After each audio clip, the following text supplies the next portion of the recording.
Herodotus of Halicarnassus here displays his inquiry, so that human achievements may not become forgotten in time, and great and marvelous deeds, some displayed by Greeks, some by barbarians, may not be without their glory, and especially to show why the two peoples fought with each other.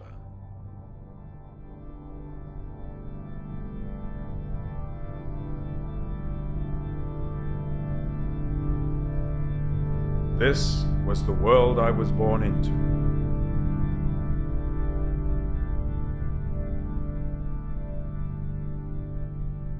The Persian Empire stretched from the borders of eastern Hindush across the great lands of the Assyrians and Medes onto the west coast of Asia Minor, where the Ionian Greeks dwelt. It is here that the great conflict begins. The Ionians did not approve of and denounced the tyrants appointed by the Persian rule in Sardis. With support from Athens and Eretria, they attacked and burned Sardis. The Persian king Darius, realizing the threat that the Greek city-states were to the empire, vowed to punish Athens and Eretria for their support in the revolt. He mounted an invasion of the Greek lands, but was defeated by the Athenians and other Greeks at Marathon. This marked the end of the First Persian invasion.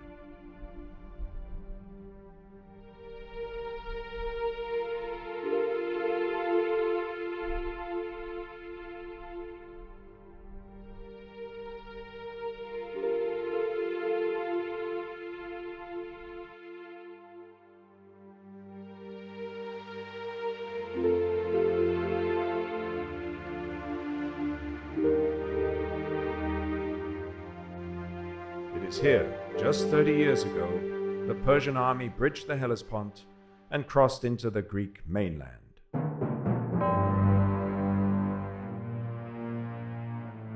King Xerxes, son of Darius, with a much greater force, set out to conquer the Greek city-states. This time, the great king of Persia would not be stopped. I am Xerxes, the great king, sole king of many, sole commander of many, an Aryan of Aryan stock. May Ahura Mazda protect me and my kingdom. The Greeks, knowing they would have to face an invasion of their homeland, sent representatives to Delphi to consult the oracle who spoke the prophecies of the god Apollo.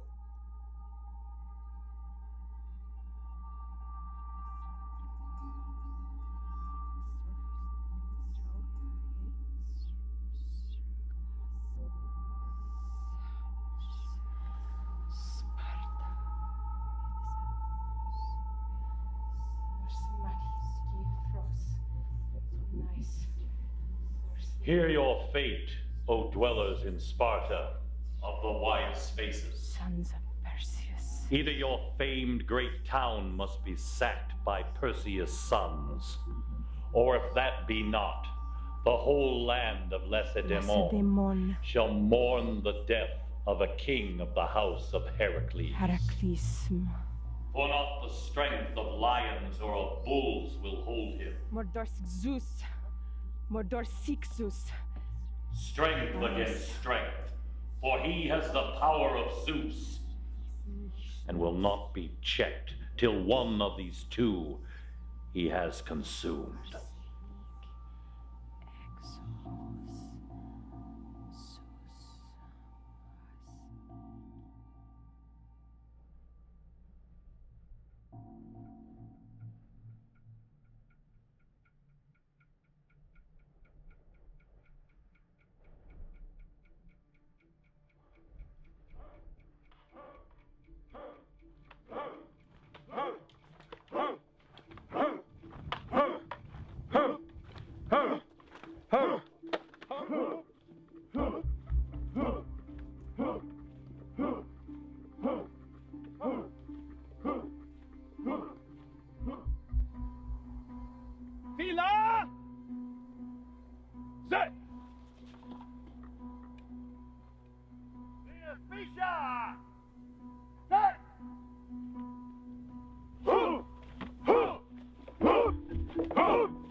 They will be to the Peloponnese in 2 months' time.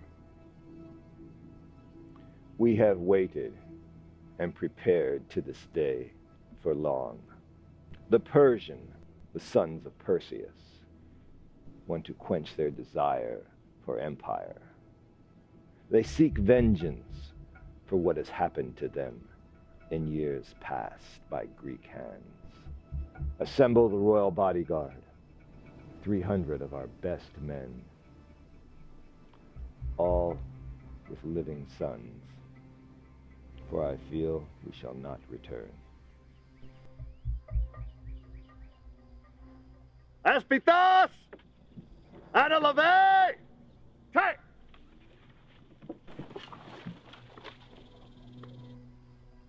This is my shield! This is my shield! I bear it before me in battle! I bear it before me in battle! It is not mine alone! It is not mine alone! It protects my brother! It protects my brother! My city! My city! My family! My family! My king! My king! I will never let my brother I will never let my brother out of its protection! out of its protection! I will die with my shield in hand! I will die with my shield in hand, Fighting the enemy! fighting the enemy!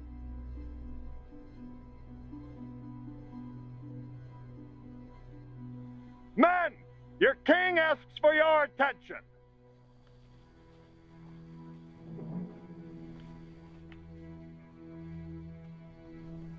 Lacedaemonians, Spartans, a great day has come. The Persian marches on our homeland. They march unopposed.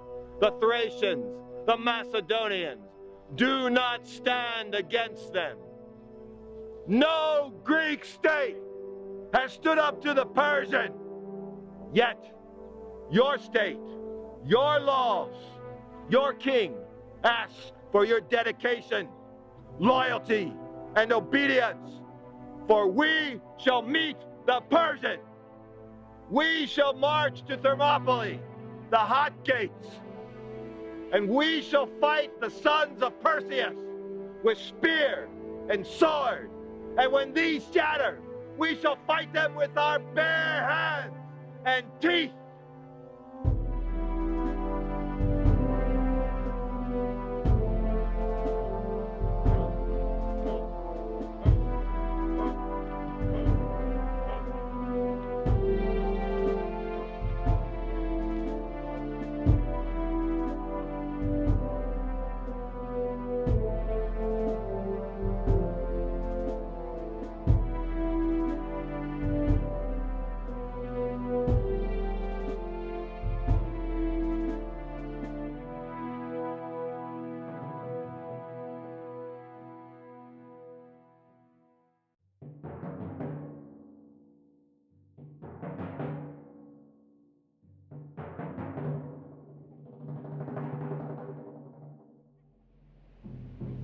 I've brought 700 Thespians, fully armed and ready for battle, sir.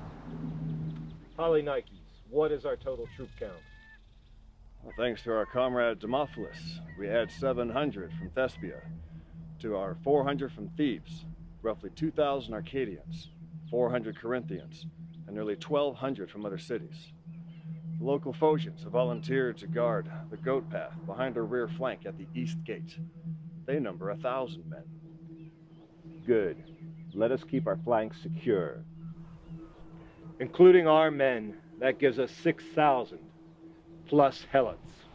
Leonidas, Persians. Ah, they request a truce.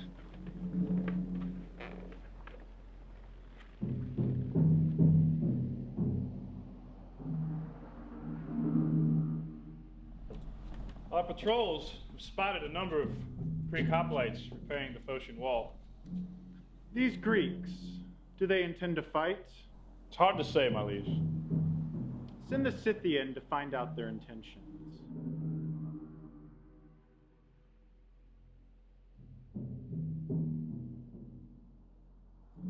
General Hydarnus, from where do these Greeks hail? Sparta. We We seek an audience with your king, King of Sparta. I believe you seek a more seasoned man.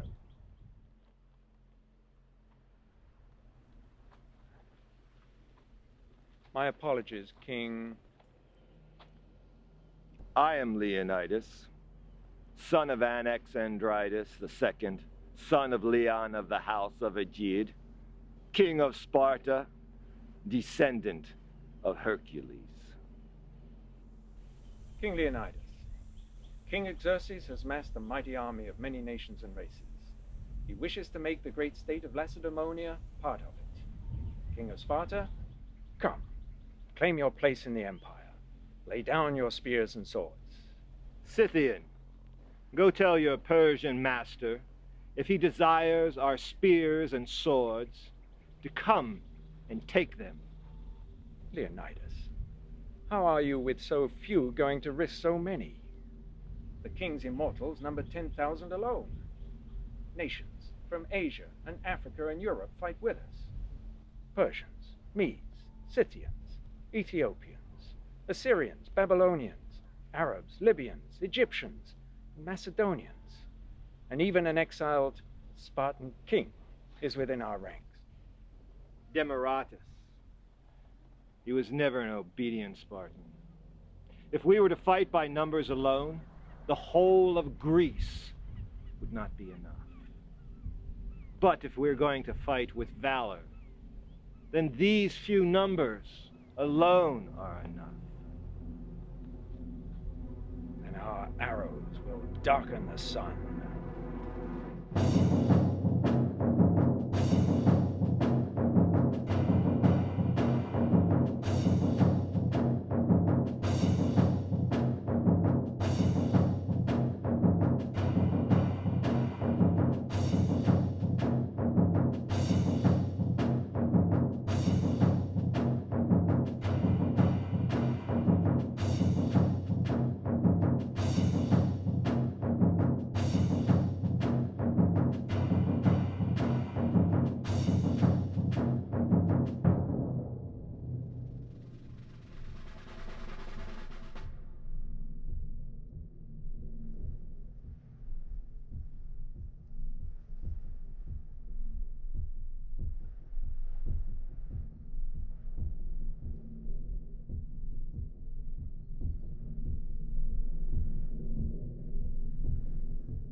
Spartans, my brothers, watch how the Persian king sits in his throne, watching the battles from afar.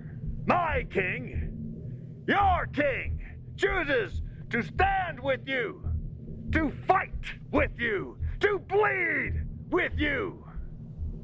Hold the phalanx, and you will be victorious!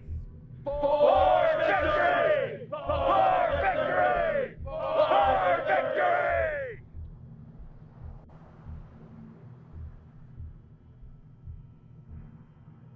Roshan!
After the first day of battle, the great king met with his advisors.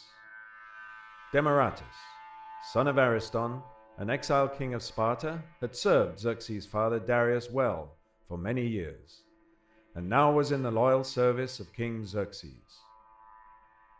The great king asked him why the Spartan soldiers would stand against so many. He did not like the former Spartan king's response. The Spartans, one against one, are as good as any, but when they fight as a body, a phalanx, they are the best of all. Law forbids them to flee in battle. They will stand firm to conquer or die.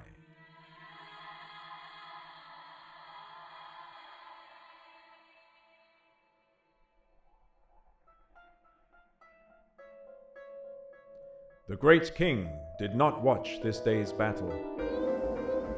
Yet the Persian forces pushed on, first with archers, then with infantry.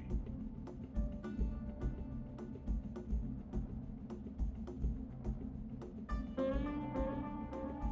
terrain of Thermopylae did not allow for Persian cavalry to maneuver on the battlefield. They failed to break the Greek lines yet again.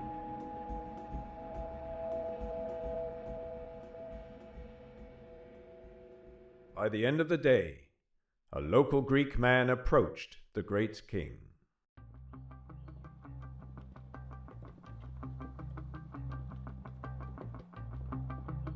Sire, this peasant from Trachis seeks reward for some local information which should prove of great use to us. My liege, I'm Ephialtes, son of Eurydemus. I have knowledge of a path, a goat track that runs from the west gate and comes out at the east gate. This is well behind the Greek forces, my liege. How long would it take to travel? A half-day's trek. Hydarnus, how long to assemble my immortals? All 10,000 may be ready by evening, my lord. And if we march all night, we'll be there by morning.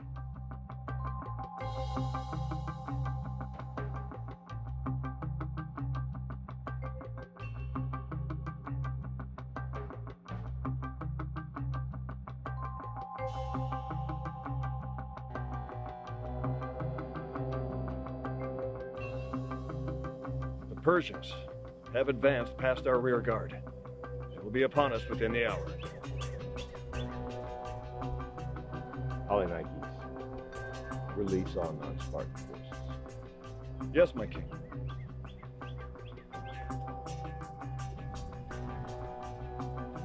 For tonight, we shall dine in Hades.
On the last day of Thermopylae, 300 Spartans and 700 Thespians fought to the last man.